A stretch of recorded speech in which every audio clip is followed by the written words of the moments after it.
Hello, I'm Eric Snodgrass, and thank you for watching this weekly AgWeather update brought to you by the Farm Credit Associations of North Carolina. Well, here early in the morning on Monday, I have been kind of fascinated with the strength and speed of the Pacific jet stream. That's what you're looking at right here. I mean, look at this thing just screaming across the Pacific Ocean. Most of its flow is west to east. In other words, we don't see any major blocking features, and we even have a bit of a subtropical component of the jet stream right down here, and that's the piece I want you to see. Now, you can see North America over here. In fact, let's just swivel this around so you can get a better idea of what I'm talking about. Now, this piece of the subtropical jet, see how it kind of extends back here? That is what's going to be producing over the next 3 days a severe weather outbreak that's going to come up and possibly hit parts of South Carolina and North Carolina. So I'm going to talk to you about that in just a few seconds. But notice the flow coming into the Pacific Northwest. I want to show you what's going on around the rest of the country because the all hazards weather map today, nearly every shade that you see up here of color, except for the blue, represents some sort of high wind warning, some sort of red flag warning, some sort of warning with respect to very, very strong winds, because by tomorrow, this is what the winds are going to look like. Now, while we sit under generally higher pressure, calmer, nicer conditions, you can see the strength of the winds, and this just tells you what's getting kind of stirred up in the atmosphere. Now, I'm going to talk to you in a few moments about what's going on with the drought situation across the United States, but take a look.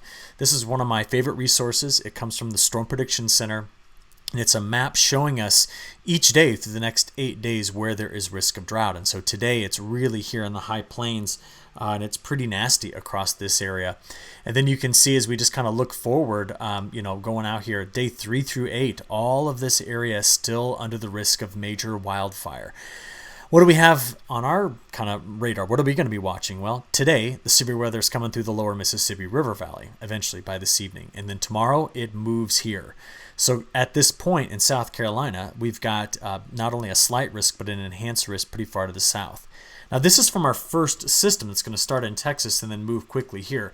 There's another system coming through the north that's eventually going to park itself here over the Great Lakes. I'll show you that in a second. And that's what brings up the risk on Wednesday for severe weather, and this is going to push here on Thursday. So multiple things to be looking out for. I'll get to the long range forecast in just a few seconds, but let's just go look at this high-res NAM model this morning. Ready? So let's play it forward. Now watch. This is through Monday midday, Monday night. See it there?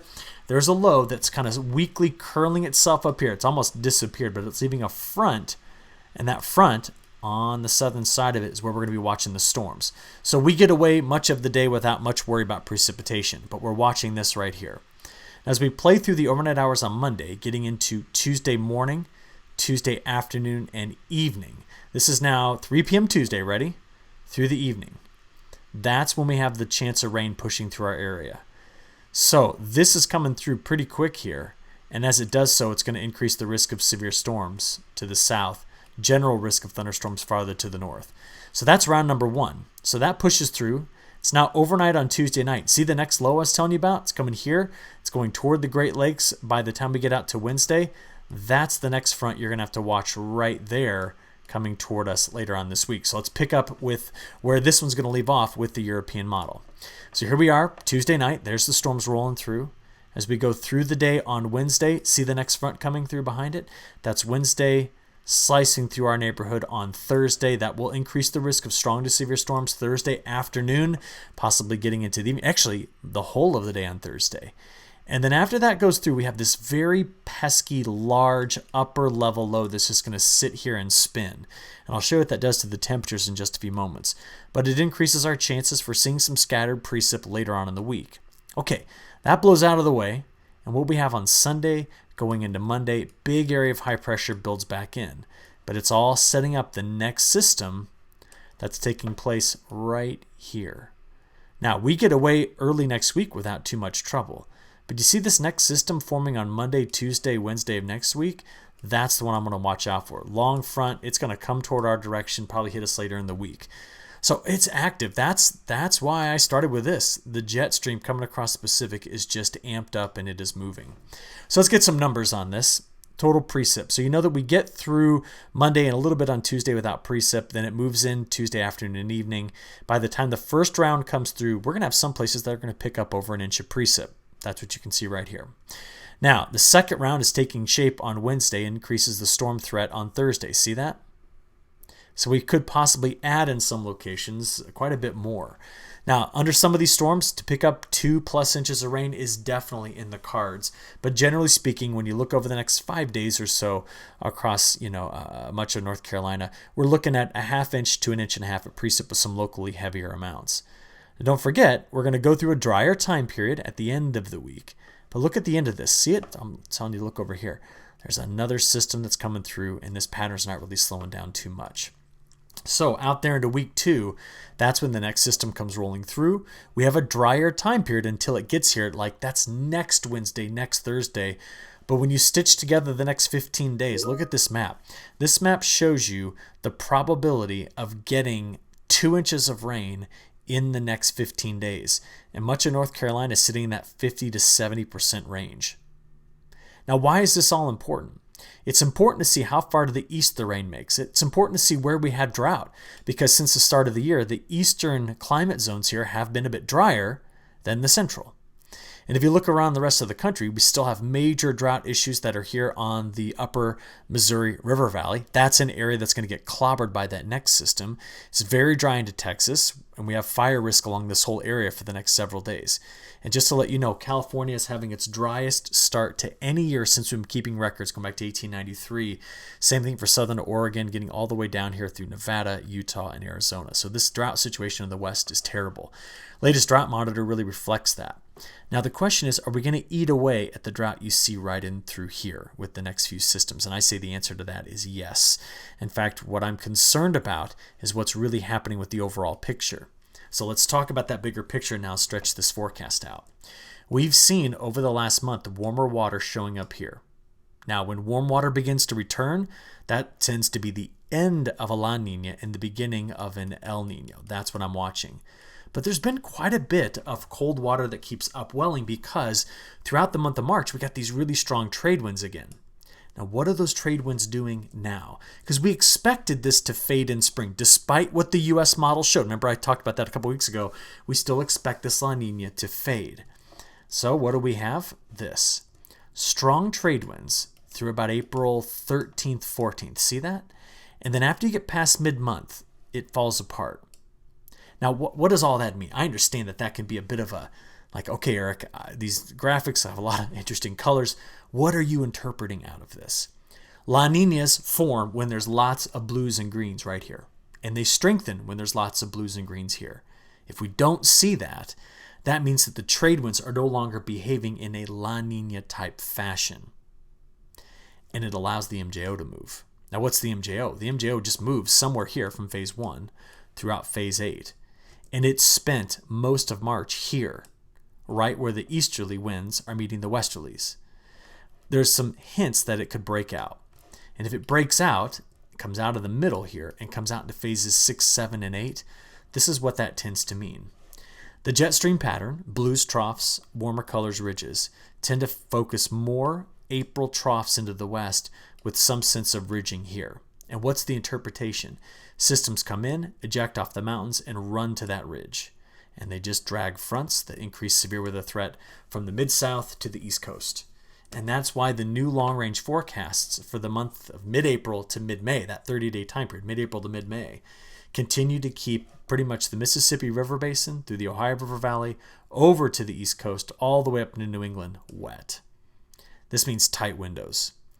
Unfortunately, we also need to be having a discussion about what this means in terms of the temperature pattern. So I'm saying right now, Eastern Corn Belt, Central Corn Belt, Mid-South, all the way over to the Carolinas. I know you're looking at this going, wait a minute, the Carolinas are looking near normal. I'm telling you, we're going to be seeing frequent systems that come through here. So it's going to be not necessarily about the amount of precipitation, but the frequency of those events. You know what I'm talking about? So that's what we're going to have to keep an eye on. This is also echoed from the latest update from NOAA. This just came out on Friday. And what do we see? They're calling for this area to be above average in precip. We're drier here where there already is drought. And the temperatures, you might see them mild, but I want to make you aware of something I'm concerned about later in this month. Let's talk about that as we wrap this one up. Frost threat. What you've got here is the frost potential over the next 7 days. So we look here, we know this morning we had frost advisories out through the central part of North Carolina. What I'm saying is everywhere that's in gray has the likelihood of seeing a frost event in the next 7 days. What's interesting is if we think about Raleigh, just as an example, we're actually halfway through our climatological risk of frost. The most common day for our last frost is later this week. It's actually on the 7th to the 8th. That would be the most frequent time period, looking back over the last 40 years of having a last frost. It's very rare that we have them past, that third week of April. In fact, in the last 40 years, we've only had one. What I'm concerned about is getting another one right, let me try that again, right into this time period. Now let me show what I mean here.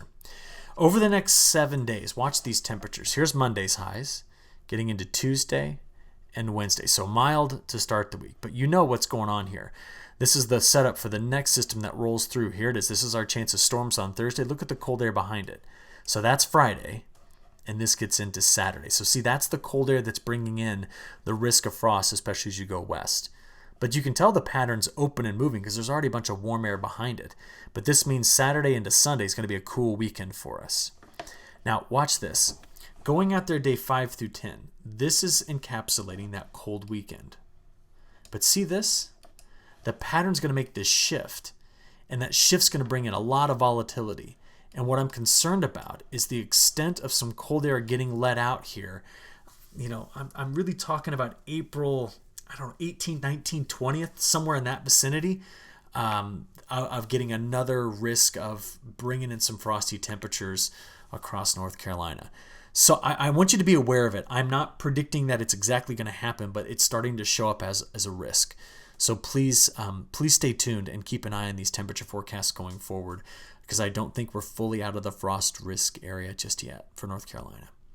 Now from there, I would like to give you a quick update on what's happening internationally, specifically in South America.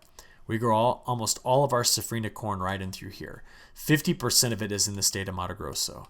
And over the next 10 days, very dry conditions here. And they've been very dry in this area as well. In fact, let me show it to you real quick. I'll just pull this up on the fly. I like to use the website from the USDA. And if we come over here and click on Brazil, we can go to their drought severity tab, come down to the moving chirps index, and I'll just show you this. This is, let's look at a 1 month drought indicator map. Eastern areas have been very dry for the last month, some of them approaching record dryness. But it's this area that's going to start to go over dry. And there's risk as we go forward that this could really start to peel back the potential for the safrinha crop. Meanwhile, the safrinha crop that needs to get planted down here farther to the south has had a lot of delays because of recently some heavy rain and more that's on the way. Argentina, a lot of scattered storms coming up in the next 10 days, so not really a story there to be discussing. It's this region right in through here we're going to keep an eye on, see if that peels back some of the bigger numbers we'd heard about the size of the safrinha crop. Maybe the max is now somewhere around 112 million metric ton, and I think the risk going forward is lower. So we're going to watch that carefully. Okay, a lot to cover today. Appreciate your attention, and I will give you another video next Monday. Have a good one. Thanks.